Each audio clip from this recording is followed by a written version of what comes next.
Ako na wak, ako na corny, ako na baduy, totoo.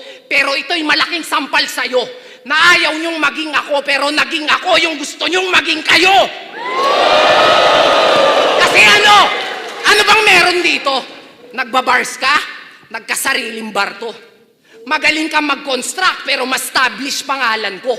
May title ka pero literal ang mga titulo ko. At hanggang multi ka lang, naging multimillionaire ako! Ngayon Mr. Champion sa lahat ng liga. Tibay! Tingin mo mayayabang mo sa akin mga tropeyo mo at papugay?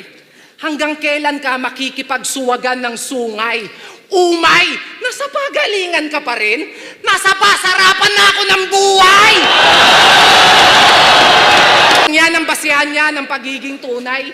Ito, pinagkaiba ng nanalo lang sa nagtagumpay.